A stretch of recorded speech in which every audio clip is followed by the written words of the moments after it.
Yeah, I'm subsidizing your Claude subscription. That's kind of it. I was paying 100 instead of 200, and you're paying 200 instead of 100. I would have to thank you for For my service. for paying for my bills. You're not going to lose your job because these technologies come out. You're going to lose your job because you're not using them. Welcome to WatchOut for AGI Podcast, your go-to podcast for the latest in AI. We dive into cutting-edge models, news, and products with insights from developers and creators worldwide. AI evolves fast, and we are here to keep you informed. So whether you're coding, building, or just curious about AI, stick with us to stay ahead of the game. This is WatchOut for AGI. Let's get into it. Hey everybody, welcome back to WatchOut Podcast. This is our second episode of season 2. And it's great to be back again in September. It's Techtember. There's a lot of releases going on all around. We have a lot of news today. Let's get started with our first piece of news that came in this week. There were a few issues that arose with Claude. Emmerich, can you give us a bit of the narrative on what happened with Claude? Yeah, I mean, I saw you on Twitter. You were always complaining about it. Like, you felt that Claude was dumb. I mean, more dumb than before. We are a big fan of Claude both. We use Cursor extensively. We use Claude Code. You are customer of the $200 Claude Max subscription. Let me rectify. I'm a $100 member. There's a little tier between. I mean, that's not too bad. And and not only us, like everybody, Twitter, Reddit, everybody was like complaining about Claude being dumb. And Anthropic said that we were right all along. We were not paranoid. They created a blog post about an outage. And I saw this blog post and I was like, that's weird. It's an outage, right? Because we were all like, our hypothesis that they were dumbing down the model on purpose. If there is a lot of load, let's dumb down, let's quantize the model. And like this, we are just getting more bang for our bucks. Our TPUs, our GPUs are less used. That's perfect. But Claude just said, no, we never dumbed down our model. They said it was a bug. And the bug was about... So I think the biggest one, there are 3 bugs that they mentioned, but the biggest one that they were giving too much context to too big of a model. So let's say if they would give 1 million context to Sonnet that was built for 100K context. And so that was the reason why it was behaving poorly. It doesn't sound logical. Like if you give more context to a model, it's supposed to be better. But if you read their blog post, that's what happened. What do you think about this, Remy? Well, so first things first, the news came out on Twitter, a lot of reactions going around. And I reacted to this because, I don't know, I felt for once that I was feeling this before it came. And this was only confirmation to me that, how many AI companies actually react to annoyed users giving out their sentiment. Not many of them. I guess the GPT-5 big reaction was the biggest one, where they actually made a change to the model. They gave you access to 4.0 again because of the outburst. But you don't see many companies justifying themselves and saying, no, there was no problem. You're basically acknowledging that there was a big problem and that it was big enough for you to take one of your hired press and analyze, how can we diffuse this? And so that was a diffuse post. There was a big problem. They would never have done it if the product had not been changed and it just sucked. They wouldn't have to say anything. They would just say, oh, we're getting better. This was a diffuse. The model was performing worse. I've seen this personally in the last month, 2 months. I don't want to say the magic is gone, but it's been very, very frustrating to have to try again and again and again to get Claude to do what you want. I feel Claude is lazy. Maybe there is a problem with that context thing where the context is full and it just doesn't want to focus on what you're telling it. It's diluting it. I'm not sure exactly. I'm just telling you, and so what did I do from this point? I canceled my Max subscription. I'm not going to be paying I'm not going to pay $100 subscription. That is the largest subscription I've ever paid for a non-physical product. Yes, for now. It will get to a point. If you want to We can actually get into this one, Emmerich. In some way, you are paying a bill of the same nature in New York. I mean, we're doing a apartheid here, but you were telling me the other day that your electricity bills are going through the roof. I want to double click on that one. There was some studies showing that because the demand is increased by the AI data centers and actually AI data centers specifically from Amazon, Google, and also XAI because XAI is on the East Coast. So all these AI data centers are increasing the supply demand, and they have some contract with the companies. And so the rest of the supply is for low people like us, that are not AI. And my bill increased in like the kilowatt per hour compared to last year. It increased at least more than 2 times. So I got like, I know it's not a lot compared to other people, but I got like $250 bill for like not a lot of electricity. I'm a bit pissed.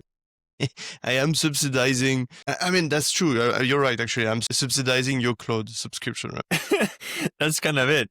I was paying 100 instead of 200, and you're paying 200 instead of 100. I would have to thank you for for my service, for paying for my bills. But so I canceled my Max plan. I went back to the Pro plan. Like, I have no idea which plan is what now. The one is $17 or $20 instead of 200. And you know what I'm going to do? I'm just going to do what one of the guys were saying on X. What's the point in having a Max subscription when you can just have like 2 or 3 Pros? And when you run out of one, you just plug your API on the others and then you just keep it running. That's the way I see it. And you know what? I see that it's justified. You effed me, I'm going to F you back, I'm going to take advantage of the fact that you have a cheaper subscription that I can just run up instead of paying you your full bill. So I think that's what I'm going to do with the days to come. And maybe, you know what? Maybe Claude Code is gone to be complete garbage. I won't be using it. Maybe I'll have to jump back onto the cursor boat. I don't know. That's just too bad that all these companies are private still, because we don't really know if our impact, and like, let's say your impact, you removed your subscription, but I guess a lot of people did too.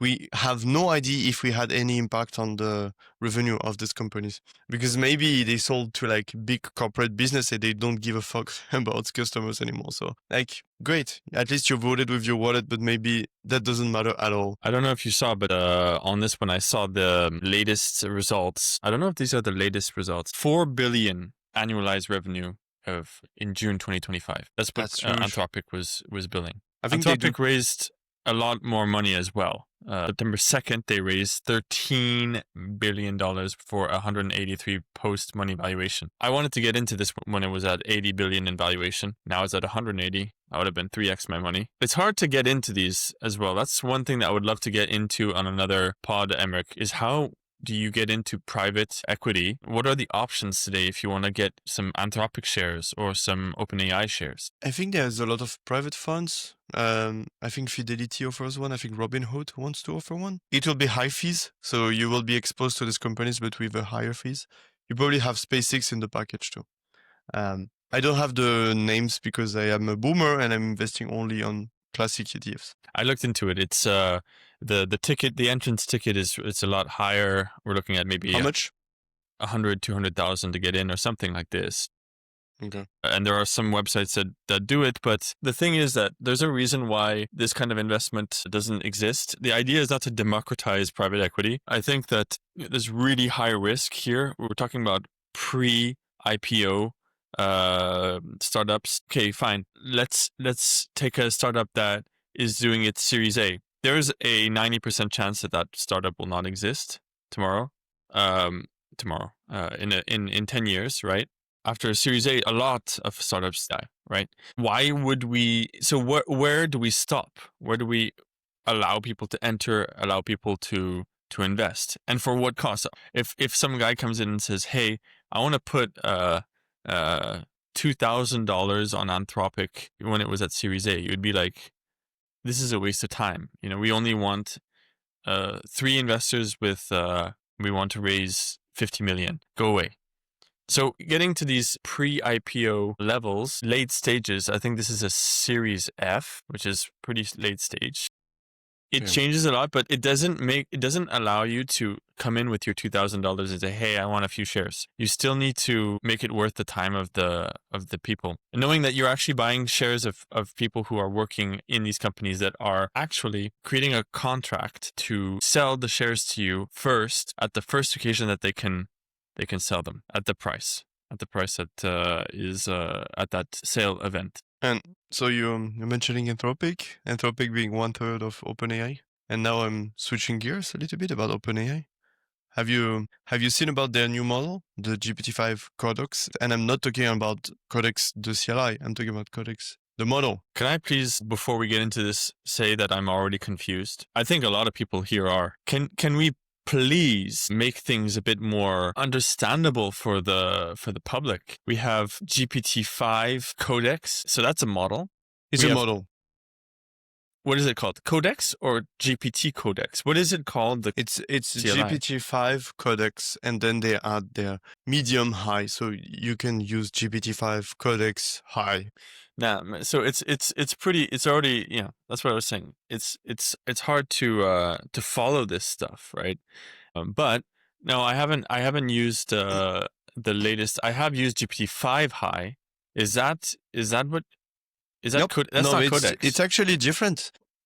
They released a new version of their model, and it looks a bit like what XAI did recently. XAI released Grok 4, and then they released Grok 4 Code, and I think it's the same move that Sam Altman did. OpenAI, sorry. They decided to do like a code version of their model. And if you look at the performance on the benchmarks, it's actually really good. If you look on SweBench specifically, we are getting level of like completion of SweBench that are crazy. I think it's around 76%. And if you used it by yourself right now in Codex, the CLI, it's actually really good. I don't find it too bad, actually, to counter you a little bit, Remy, because at least now their model is clearly for a reason.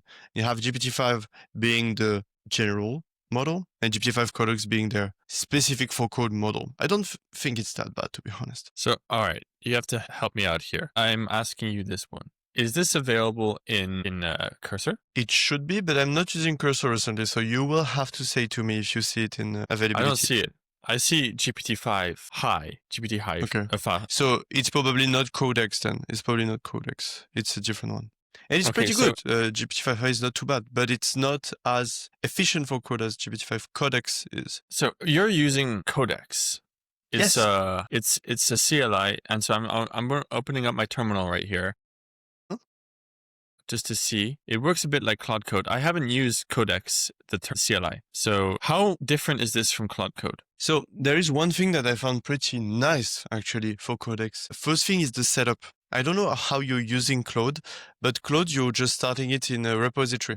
Let's say you're working on your web app and you're starting Claude in this web app. And Claude does not do any config out of the box. Claude, if you ask him something, he will do a discovery of the repository of the feature, and then we'll work on your task. So let's say add a countdown on this page, he will try to find where to add it, etc., etc. What I really found was great is on GPT-5 Codex, when you start it, you can do a command, it's called init, and it will set up an agent.md. And what the agent.md is doing, it's going through your whole project and try to get how semantically it works to develop on this repository. And it's a bit the equivalent of the Claude MD file, but it's generated automatically. So already, I really love that they semantically try to understand the project with just one command. You're generating your Claude.md with one command. That's great. While you are explaining to me, it's actually going on right now. I'm watching it go. I find this approach to be very interesting as well. I would love to benchmark this against what I have with Claude. Now that the honeymoon is over with Claude, I've I've downed my subscription. I have a bit more space and time to check this one out. Mm-hmm. And I would say it has come up with a repository guideline, which is good. This is something that we can modify ourselves, correct? Oh yeah, absolutely.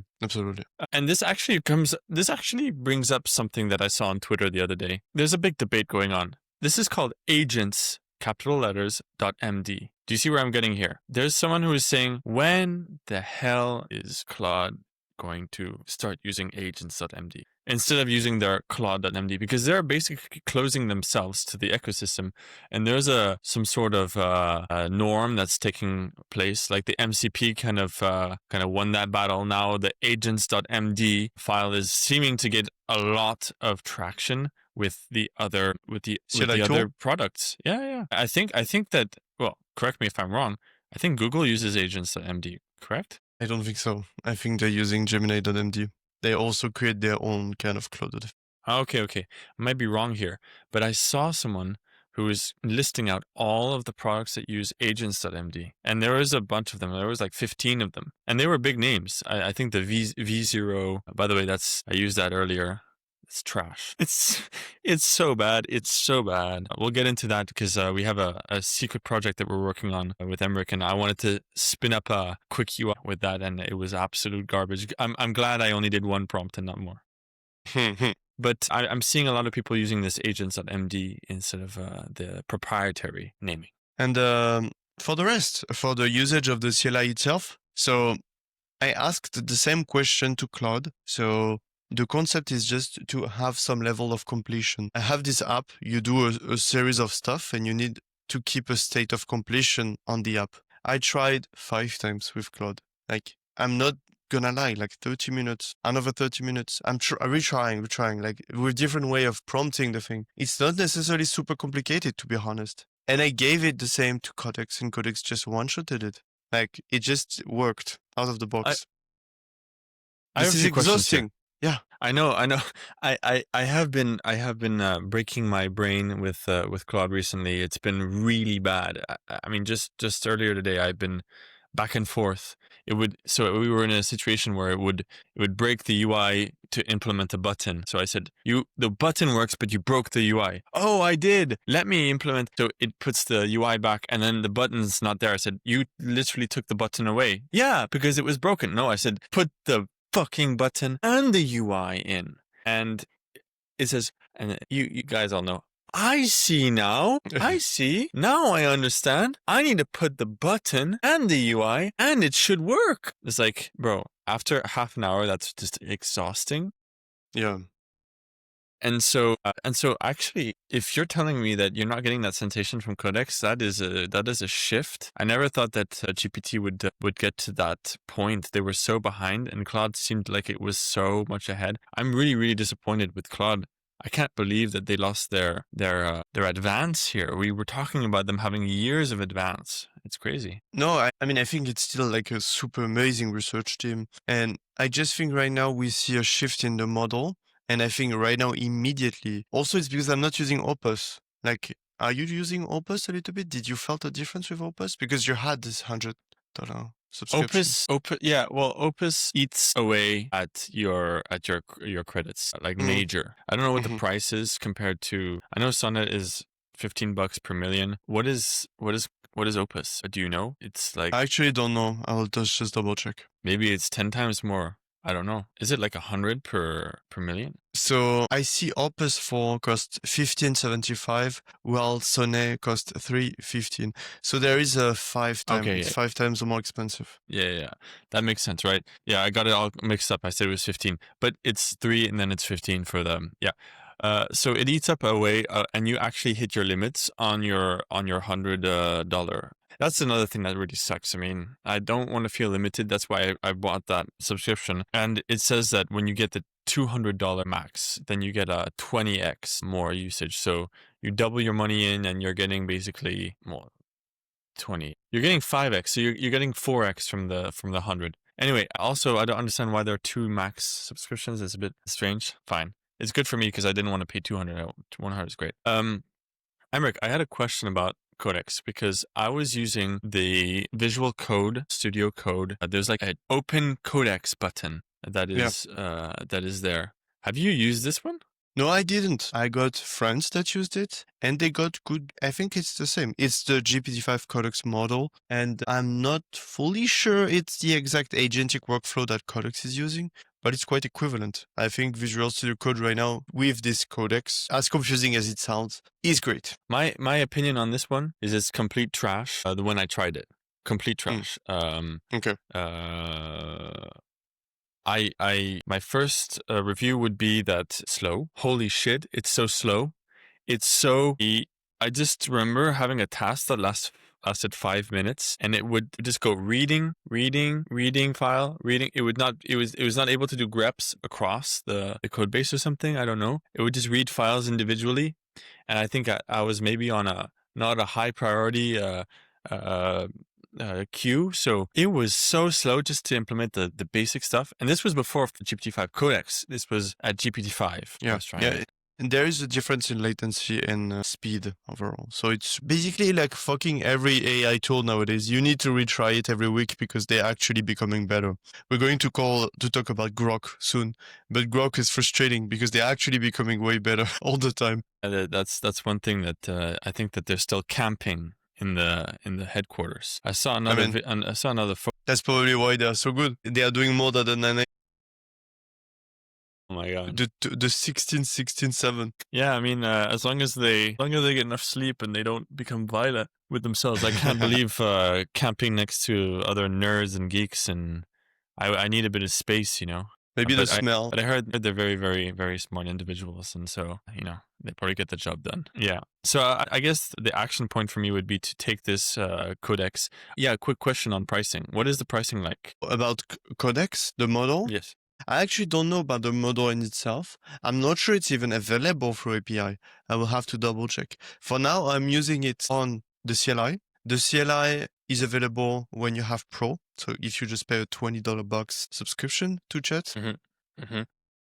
For now, for my usage, I don't see any limits yet. Also, the thing, I'm just coding like 1 hour there, 2 hour there. So I'm not the most power hunger user. Okay. But for now, for me, it's really great. Like I don't feel limited at all. About the model in itself, probably we should check in Open Router or something. That's interesting. Right now, I think that if you were on Cloud Code and you were paying more than 100 a month, 100 or more, I think you need to calm down. You need to cancel that subscription, get onto this CLI, test this one out. This one's going to cost you $20 per month, and you see if it degrades your productivity. Maybe this is a saver on your bank account. That's what I'm going to be doing here. Seriously, pretty seriously. And you know, I started to put my foot into the Claude ecosystem thanks to the Cloud Code. But I'm not convinced. I don't think that Claude is winning me in their MCP connectors in the way that they have the app. The app sucks. The voice sucks. A lot of things suck with Claude. And the thing is, if Claude Code goes down, I'm very happy. I will run into the arms of OpenAI if they're able to keep my productivity their CLI tool. Yeah, and I think that's the way. You should not think a company is a football team or something. Just take the best tool. You just want to ship. That's the only way you're using AI. Yeah, no, actually. You're an opportunist. And I just wanted to show the page announcing GPT-5 Codex, and it's not available in the API. It will be available soon. So right now, I think it's available only through their Codex, all their Codex products. And this is the benchmarks too. I just wanted to show, yes. Does it benchmark against Claude? No, they do not. They benchmark against themselves. They're doing the against Apple GPT. way. No, here, to be honest, it's still good because they showed GPT-5 high, and then we get a 2% improvement on 3bench. And here in the code refactoring task, the problem is this benchmark, we don't know what it is. So like, I can just do whatever fucking benchmark I give you. It looks like it's better, but at least on 3bench, we see an improvement of 2%. I think it's significant. I heard it's really hard to get more than that today with the 3bench. Yes, it's starting to be really hard, yeah. To get for the last 20%. That's already better than most humans. Like, as in, I think there's only one human that's better than, like, there's one. I think we said that in the last episode, right? I don't know which model, but there were a lot of humans competing on a coding challenge, and then the AI won second place.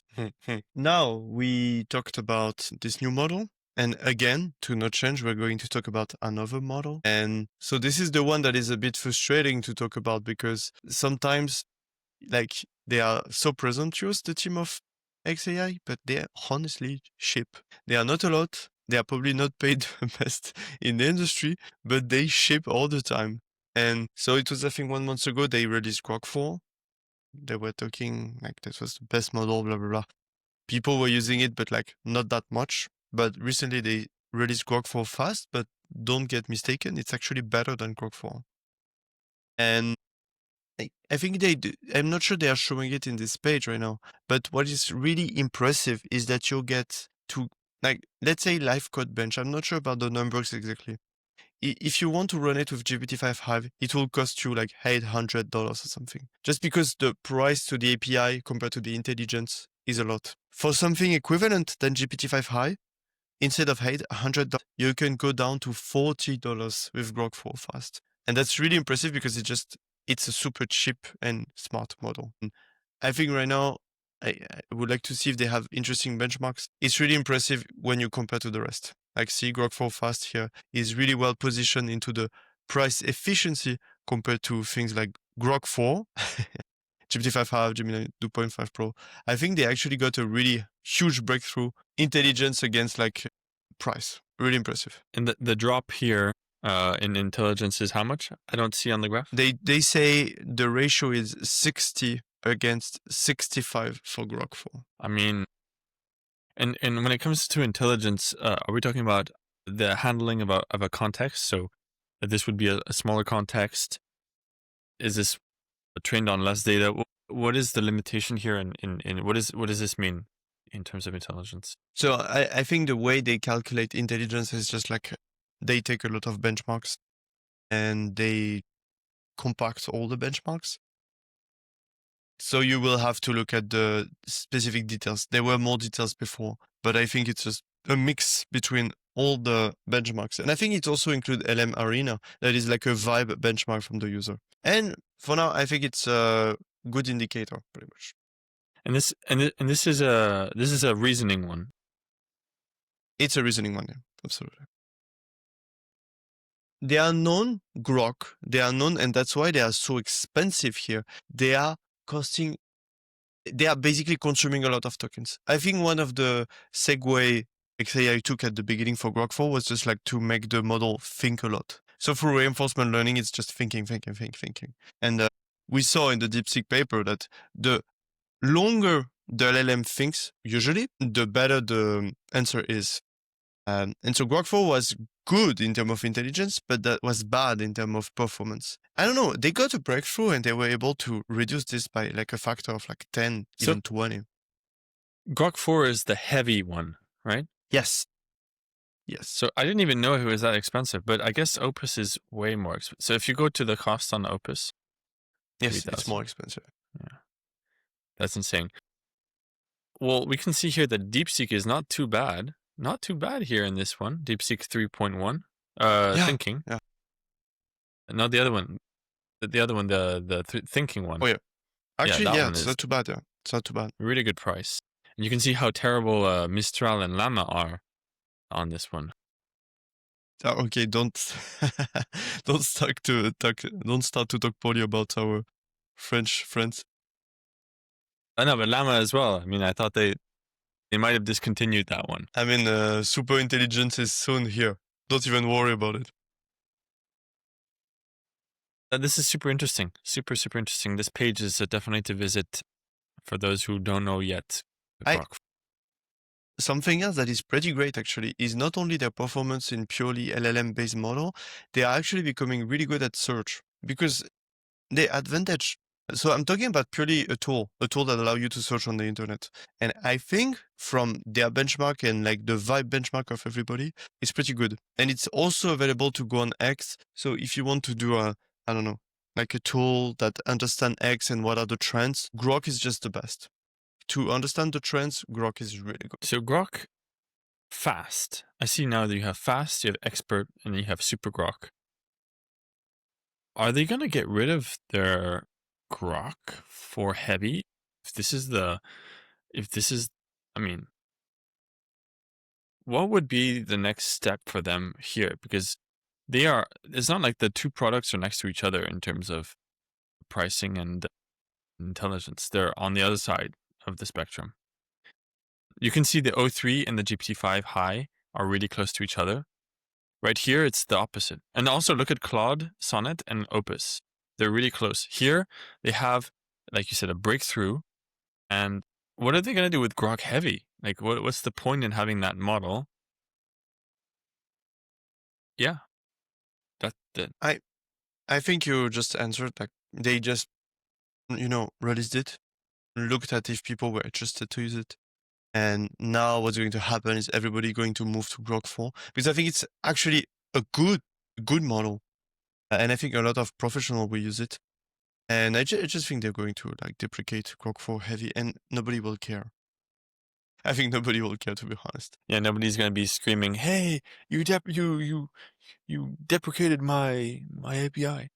Yeah, no. I actually think people usually cry for like the shit model.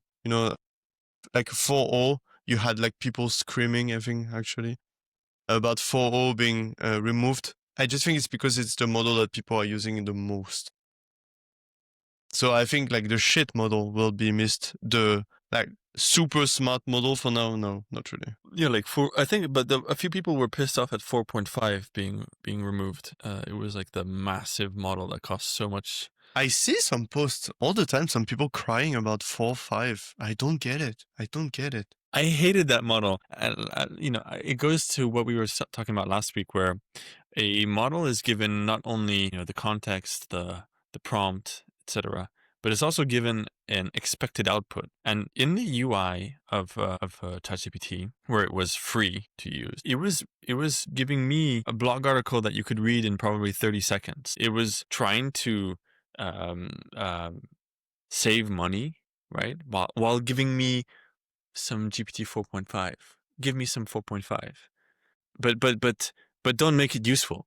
Just give them 30 seconds worth of read. For me, it was useless. It was a useless model for me. I never got anything out of it. It was super slow, and it never gave me anything that I could have used. I keep saying that it's good in creative writing. Like, I keep saying this all the time. No, but yeah, people saying, "Bring me back 4.5. I miss it." We're talking that's about what I was saying. For listeners, we're talking about the OpenAI GPT 4.5, and it was really like a bad reception at the time when it was released. But that's what I'm saying. It's good at creative writing, but for 30 seconds, like, what do you want me to do? I can't do anything with 30 seconds of reading from. I want to. What are you going to creative write? You're going to creative write what? A title? No, You're but I think creative write a description. I think people were using it for copywriting or stuff like this, like LinkedIn post, X post. I think that's why on X specifically people are crying. Aha. Yeah. So what is the action point here? What should we do? We should all get on our... When is Grok coming out with a CLI? Probably soon. They are shipping super fast. It's really impressive. Probably soon. Are we going to get... What I'm seeing here is maybe I don't need to dish out 100 per month to get my productivity high. Maybe this Grok model can be used in a CLI to bring up my productivity. My question, hey, this is really cool. Imagine a Claude Code. Wait, I'm saying imagine. Cursor dropped their CLI. I was about to pitch the Cursor CLI. Yeah, they do have one. They do have one, and just nobody cares about it. But maybe this is a use case. They could have some they could have some usage here with the Grok, until Grok comes around and fucks them. They're getting fucked by everybody at the end. They got an early lead. They now sold their data. Now they're just getting fucked by every provider. At least Windsurf, they got out. They knew where they were in the market. Yeah. So you actually wanted to jump on another subject, right? There was something else that is super, super cool right now in the image space. Correct? Yeah. So how to pitch it? Let's say you are creating a product, and nowadays you have really good. Honestly, like we talked about Grok 4 Fast, we talked about GPT Codex. Like all the tools are so great. So you're building your app, it's working. But now let's say you want some visuals, specifically in a web app or even like an iPhone app. I am currently working on an iPhone app, and I needed some icon. I'm not good at doing Photoshop. I never have been. I tried when I was younger, but I'm really bad.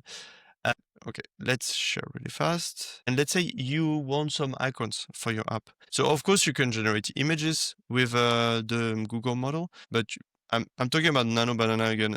I'm addicted to this model. But let's say right now, I have this icon. It could have been created by me or by AI, etc. And I want to make, I don't know, like a system of achievement. Okay. I want to have a level of achievement. I want to gamify my app. So what I'm going to do here, I'm going to take my first icon and I'm trying to create like different level of achievement. Is your app for teenage girls? Yes. In that case, I approve of this image. Japanese girls. So let's say I want to have a system of achievement. Before I would have asked like another girl that is like doing graphic. Yeah, you would how to use Photoshop. You do an hour. You would do 1 hour of briefing, and then you would say, "Hey, I'll come back next week." I mean, that's it. It's actually giving me some good stuff. Like I want to add this to my app. I can also animate it with VO. I don't know. I can do so much. Like that's it now. It took me 10 seconds and I already have my assets already available for my app. I find it just amazing. And you could think about this to go even further. I've seen this app that is this gym app, and this gym app has a level of ranking. And let's say I want to do a gym app with ranking. I would take all these images and I will add it in VO, and I would ask VO to create me like a promotional video about the achievement in my app. It would be done so fast. So again, we are talking a lot about code here in this pod, in the WatchOut podcast. But like honestly, right now, Google is just leading the pack for everything being graphical, creative. I think we have like the Triforce, like of an amazing model for everything to build. I love it, and I just wanted to show it very fast. No, but that's why I have my money where Google is right now. The stock has been going up like crazy. I knew they had an advantage here in terms of AI. It was just a question of time. The user base now is going to be fought between your OpenAIs, your Anthropics, your Googles. But at the end, who's going to have the better model? Well, Google has enough to have a very good model here, and for the image generation, it's pretty damn good. And for video, I would say that they're the best out there. It's very, very, very promising what they have here. I think that this is a Photoshop killer. Honestly, I don't. I think it's going to also kill a lot of graphic jobs, where it's going to you cannot today sell your graphic design for $5,000 and I'll come back in a month from now. No, I want my assets. Yeah, so here's the chart. It's and I'm glad I sold it. I'm glad I sold it. It's terrible. I don't know what's happening there. And they were such a big contender here in the space, 150 billion. They have, I mean, it feels like they would have been perfect for this exact use case. I am just so shocked that they were not able to get anything out of the ground, and it's like 2 years. Nothing. Yeah. And what I was saying just earlier is that what happens is the expectation of a job actually will change before anything. You might think that you're safe and sound because I'm a graphic designer. AI doesn't really affect me in my job. Yeah, I've heard that a lot. All these software engineers, yeah, AI, but it doesn't really affect me. Shut up. That's a lie. You're just looking at the mirror and saying you're lying to yourself. So what happens is that what's going to happen is, yes, you're going to keep your job. And then what's going to happen? The client's going to say, hey, I need 15 assets by tomorrow. What are you going to say? What are you going to say to them? You're going to say, no, but I usually take 2 months for 15. Is that what you're going to say? And the guy's going to say, well, actually, I have like a 16-year-old who uses, I don't care what he uses. It comes out tomorrow. It's here. I have the 15 assets. And then that's when you lose your job. That's when either you get on the wagon or you're gone. You're not going to lose your job because these technologies come out. You're going to lose your job because you're not using them. No, actually, yeah. I think I was listening to you, and I think just the job will be way more full stack, like it has ever been. Like anything that is already done really good by a LLM comes to like the basic, you need to be able to use a LLM tool. And there's only the expertise that is slightly higher and that is not reached by LLMs yet that can be sold. But I don't know right now if you're doing icons for my achievement, it will be enough for me to pay you. Hey, Emmerich, I charge usually about $100 per icon. That's 3 icons. And I can get it done in 2 weeks. Does that sound okay? Yeah, of course, yeah. I mean, if you're doing something really great and like you are catching these teenagers and like these teenagers... I don't believe you. You're lying. I don't believe you. You don't care. You only care about 2 things, money and time. I mean, no, if I was a company already doing 1 million revenue and like all the things I'm generating are not bringing more revenue, yes, I would hire you, but definitely not right now. Yeah, well, that's how I see it. And it's the same thing for coding. It's the same thing for a lot of industries out there. So, yeah. Get onto this, guys. If you're in the photo, if you're in the visual side of things, if you work on Photoshop, Illustrator, if you work on photos, retouching them, take a look at what this can do, because I think it's actually, I don't know if it's going to be called Nano Banana forever. I don't know if the tech will probably have some kind of manual input where you will, draw where you want things to be. It will be a better way to mix things together, better tools, I don't know, but we're definitely going that way. And I think right now it's like the cursor moment of image generation. Yeah. Well, with that said, I think we covered most of what we were supposed to talk about today. So as you guys know, the rebrand has taken place. You've seen our beautiful image that we have for the season 2. I did want to bring up an announcement. I didn't want to make it too official. You know how it is on WatchOut. It's a lot of we talk and then we do, and sometimes we say things we don't act on them straight away. But right now, what we're working on with Emmerich is working on what we would like to call an AI lab, where we're going to collaborate together on, I would say, more AI research. We're going to publish papers and try to move the ball forward in a few of our select topics that we are interested in AI. Yeah, just not only to talk about it, but to actually study them and to give more like interesting feedbacks, like actually spending time on it. Yeah. Our goal is there's a few goals here in this. It is number 1 to be, like you said, doing more than just talking. Number 2 is meeting some great minds. I really want to collaborate and talk to other people that are working on AI research. I want to understand this world because there's papers coming out. I was talking to Emmerich the other day where I was reading this Chinese paper and he said, wait. You have to make sure that you're not reading shit. I'm like, yeah, but it's a paper. And no, there's shit out there. And I was like, how can you publish? Well, that's how it is. How can you publish shit? You just publish it, and there's a lot of research garbage getting out there. So I didn't even know that, and I feel kind of far away. So personally, as a personal goal, I would like to have my foot in this research side. We're working on our first subject together with Emmerich. And for those who are listening that are in AI research, this is also a call out to you to contact us. We would love to work with you, talk about anything that interests you or just to meet you. That would be great. Thanks, everybody. And we will be a bit more consistent. We will be posting every week for this new season. Thanks, everybody. See you in next week's episode.